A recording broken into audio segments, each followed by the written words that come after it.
Back in Las Vegas for the Knicks NBA Summer League presented by Ford. Knicks leading the Wizards here in the second quarter. We're joined by Knicks head coach Mike Woodson. And, you know, we talk about the new free agents here in the Summer League, but the big acquisition. And it's not an easy season for Glenn Grunwald in the front office because of the salary cap. But he was able to make a deal for a former #1 pick in Andrea Bargnani. And Marcus Camby, Steve Novak, and some draft picks are gone. But Bargnani's it's a fascinating acquisition. Talk about what you see for him and your hopes. I think he's a talented kid that can do a little bit of everything. And you know, you just don't find 7-footers that can play out on the floor, that can put it down, that can post. You know, he's got to get better rebounding the basketball. But he causes problems. You know, he's a matchup problem, just like Melo's a matchup problem. And, you know, I've always liked him. You know, I just got to put him in position to be successful, and I think I can do that. You see he had a 41-point game against the Knicks at the Garden. Where do you envision most of his playing time? Is it at the 4? Will he be a backup 5? You know, I think both positions, you know, I mean, I can be a little versatile because I can move Melo back to the 3 and play him at the 4 some, and then with Tyson or Amari. And then I can play him at the 5 as well. I mean, he's versatile where he can play some 5 in and out.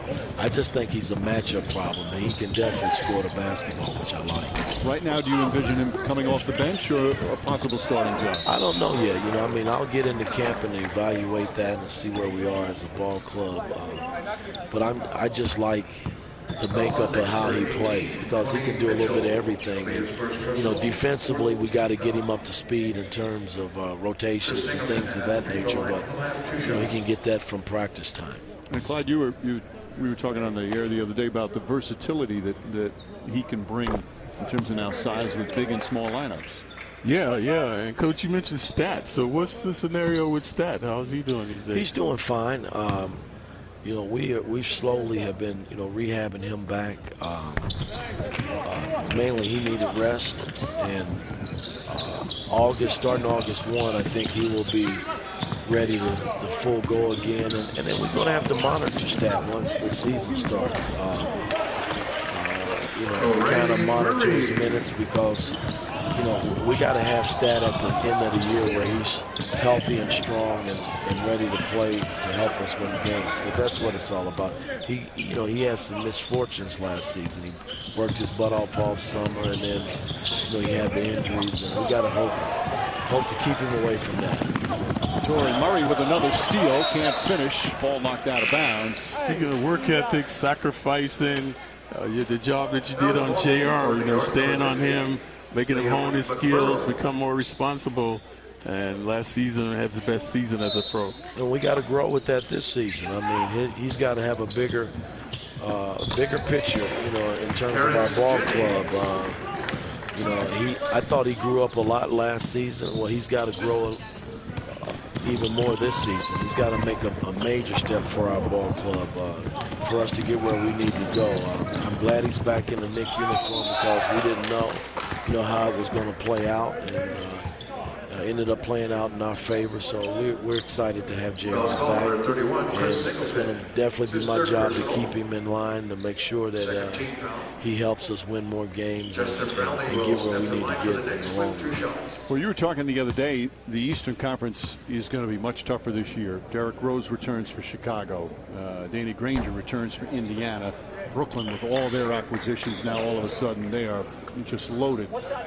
Whereas the Knicks, a lot of the improvement has to come from inside what was there.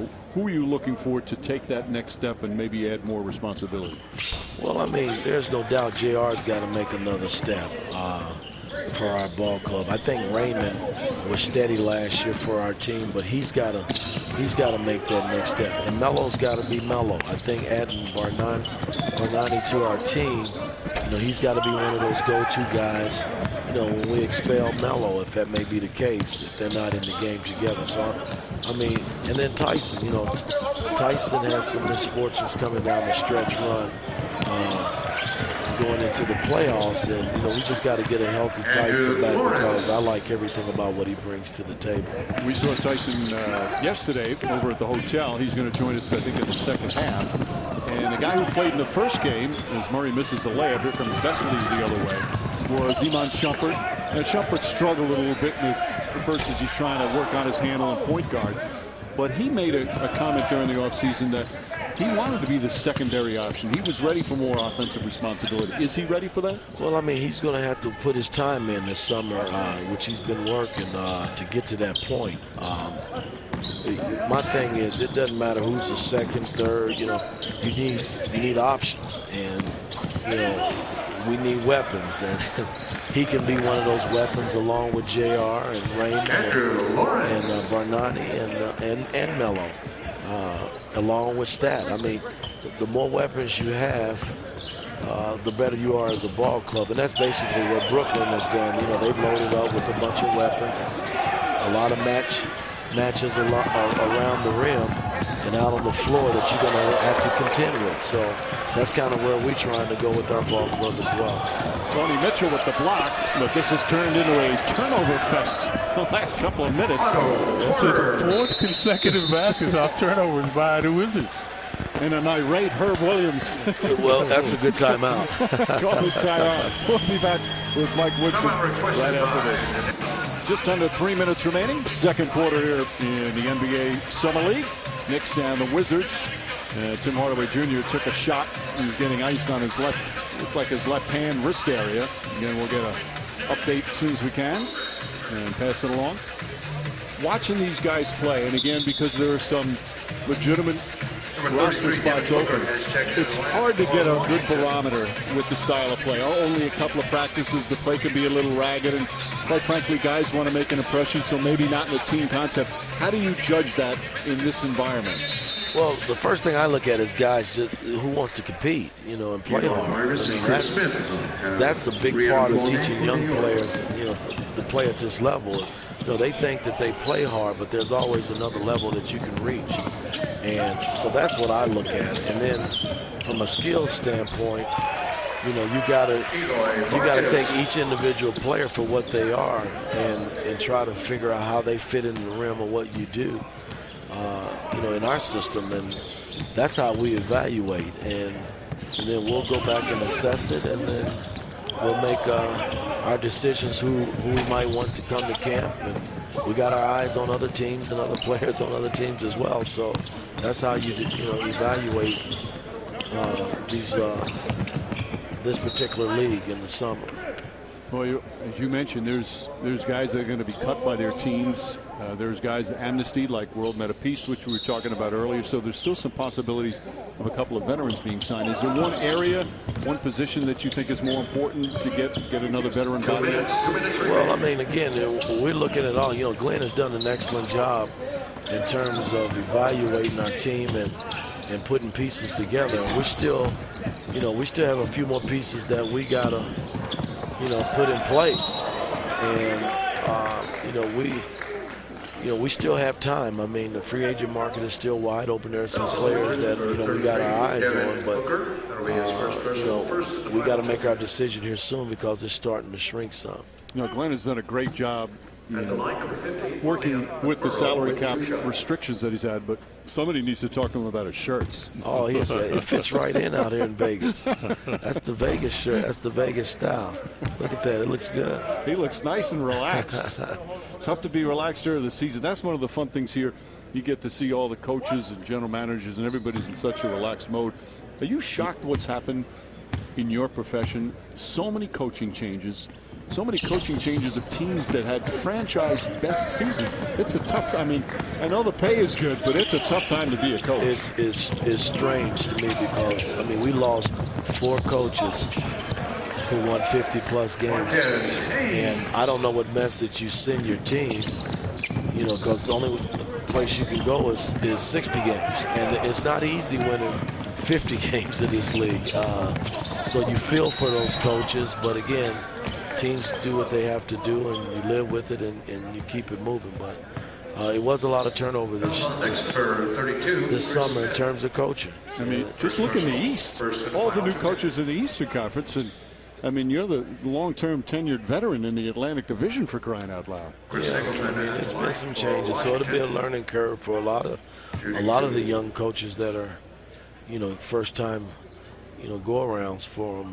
It'll be a learning curve for them because it's not easy being a head coach in this league. So what do you think when you see Jason Kidd's name up there, Coach? Hey, I'm happy for him, though. I mean, he's put his time in this league in terms of playing. He had a stellar career on the floor and as a player, and it's going to be interesting to see how he fares as a coach. I think he has the makeup of being a great coach, but there's always a learning curve. The good thing about Kidd, he's inherited a pretty good team, of veteran guys that I think can help him through the tough times. So he'll do okay, I think.